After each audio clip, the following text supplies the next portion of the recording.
Olá, meus irmãos. Estamos chegando mais uma vez para os nossos momentos de reflexões, aqueles momentos costumeiros que elegemos para refletirmos sobre o Evangelho do Cristo à luz da doutrina espírita.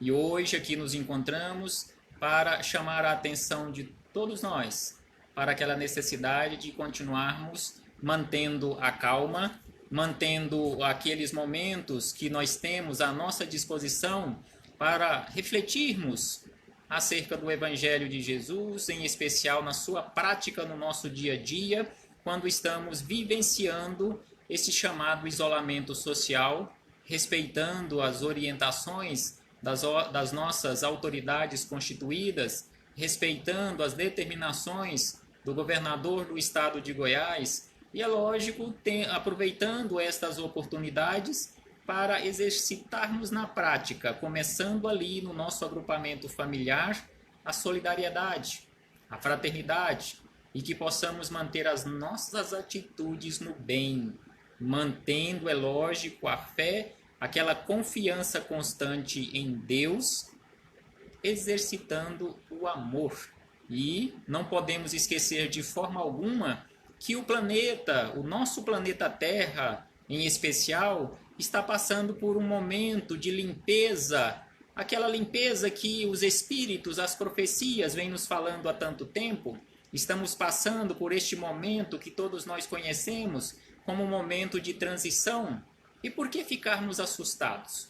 Se a doutrina espírita nos mostra isso há mais de 160 anos, que estávamos caminhando para este momento de transição, para verdadeiramente adentrarmos um mundo de regeneração. E todos nós sabemos disso.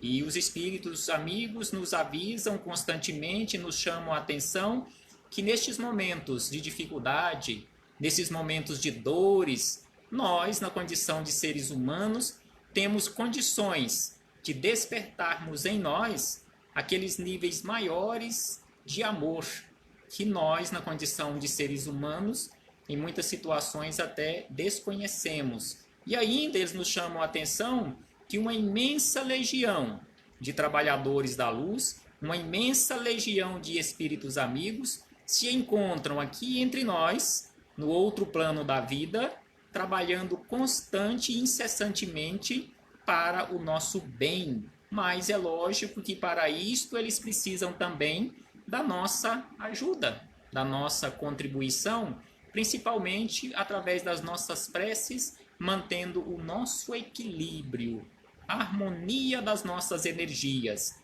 E eles também nos lembram constantemente, através de diversas mensagens que vão chegando e que, como já falamos, devemos sempre passar essas mensagens pelo crivo da razão, em especial para chegarmos àquela conclusão de que aquela mensagem ou estas mensagens estão de acordo com o Evangelho de Jesus, em especial de acordo com aquela lei maior, a lei de amor, de justiça e de caridade.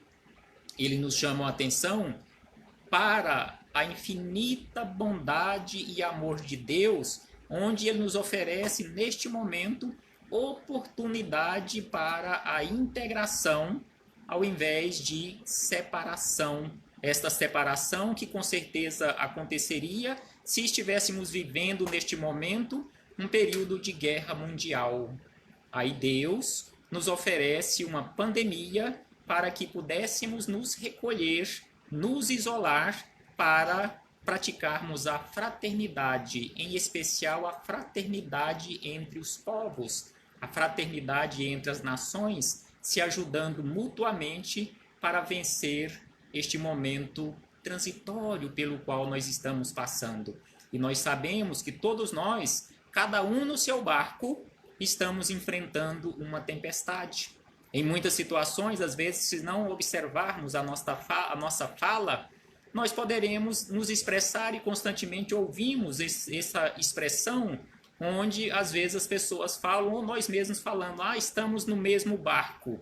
Não, não estamos no mesmo barco, porque senão Deus não seria justo.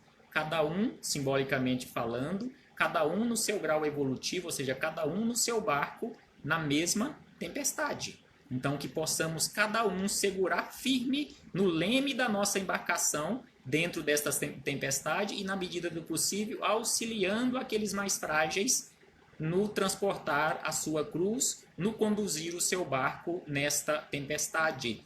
E ainda os espíritos amigos nos chamam a atenção para aquela necessidade, como havíamos alertado anteriormente, aquela necessidade de mantermos constantemente a vigilância, os auxiliando através daquelas boas energias de amor, vitalidade verdadeira, e que tudo está na ordem divina e na mais perfeita ordem. Deus está no comando.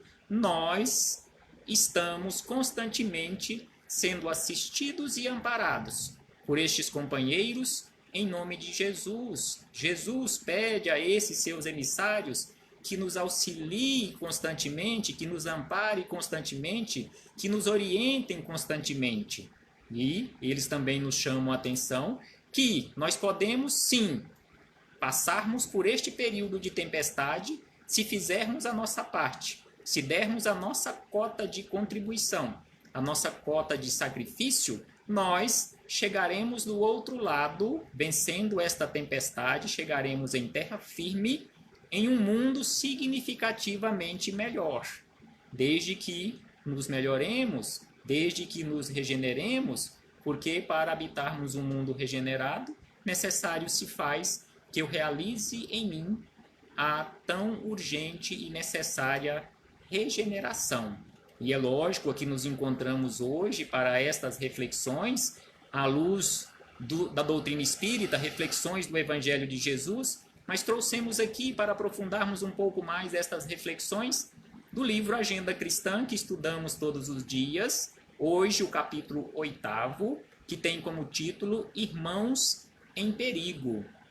Se olharmos à nossa volta, quantos de nós não nos encontramos, não nos inserimos no título desta mensagem, Irmãos em Perigo? Mas só que André Luiz nos chama a atenção para o comportamento das pessoas que podem se inserir nessa condição de perigo. E aí ele começa no primeiro parágrafo dizendo: os que pretendem transformar o próximo de um dia para o outro a golpes verbais. Então, com certeza, esses são irmãos que se encontram em perigo, porque eles estão incessantemente querendo transformar as outras pessoas a golpes constantes, golpes verbais, mas não utilizam esse tempo, essa oportunidade para a sua própria transformação. E ainda André Luiz diz, os que descobrem pareceres inteligentes e bons conselhos para todas as pessoas, distraído dos problemas que lhes são próprios.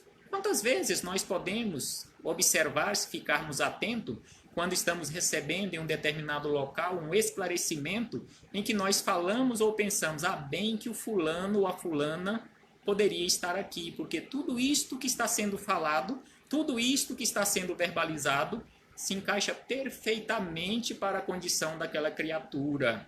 E nós? Não precisamos também? Nós descobrimos formas inteligentes e conselhos inteligentes, conselhos de sabedoria para a transformação dos outros, e por que não usarmos isto para a nossa transformação? E também são irmãos em perigo aqueles que colocam a mente em outro mundo de maneira absoluta, sem atender aos deveres do mundo em que respiram. Não podemos de forma alguma colocarmos a nossa mente só em outro mundo, em outros mundos, e não vivermos o aqui e o agora. Não cumprirmos aquela orientação do Cristo em relação às nossas obrigações, dando a César o que é de César, ou seja, seja responsável, cumpra com as suas obrigações aqui neste mundo. Você foi chamado aqui para este mundo para cumprir as suas obrigações, cumprir uma missão. E a sua missão, a minha missão, a nossa missão maior e primeira é a nossa transformação, transformação em pessoas melhores. Os que permanecem incessantemente preocupados em se defenderem.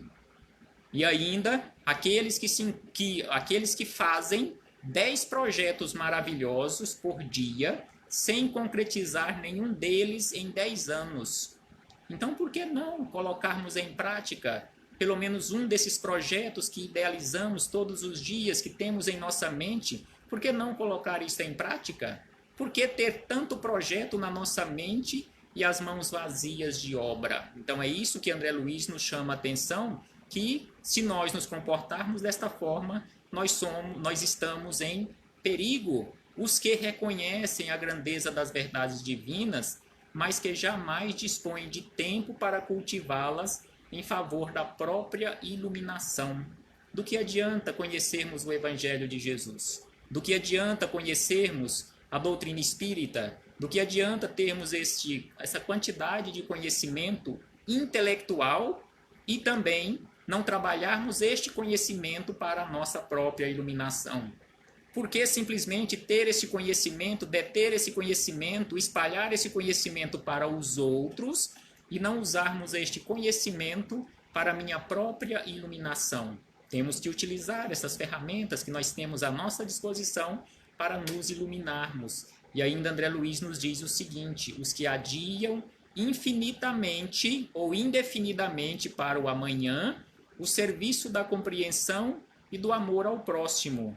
Não podemos perdermos oportunidade ou desperdiçarmos tempo adiando para amanhã. Ah, não, amanhã eu faço isso ou faço aquilo. Mas quem nos garante que o amanhã, nesta existência no corpo físico, existirá? Quem nos garante que hoje não seremos chamados de retorno à nossa verdadeira morada? Não estamos falando isto para amedrontar ninguém, já que a reflexão é exatamente para nos acalmarmos. Não é para atemorizar ninguém, mas para nos chamar à realidade, para o aqui e o agora, porque para Deus não existe o ontem nem o amanhã, o que existe é o presente. E exatamente por isso que se chama presente, porque é um presente de Deus. O único momento em que nós podemos agir para corrigirmos as besteiras que tenhamos feito no passado, preparando consequentemente um futuro melhor. E por último, André Luiz nos diz que são irmãos que também se encontram em perigo, aqueles que se sentem senhores exclusivos de todos os trabalhos no campo da caridade, sem distribuir oportunidade de serviço aos outros. Vejamos que André Luiz nos chama a atenção, através de Chico Xavier, que mesmo na prática da caridade, não podemos agir de forma egoísta.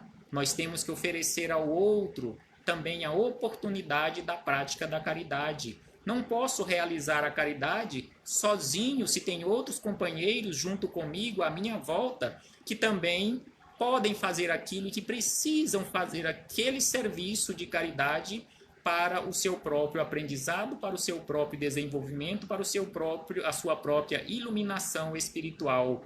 E por último nos diz: os que declaram perdoar a ofensa, mas que nunca conseguem esquecer o mal. Os que encontram ensejo de entediarem da vida. Não devemos, de forma alguma, arrumarmos oportunidade para termos tédio na vida e perante a vida.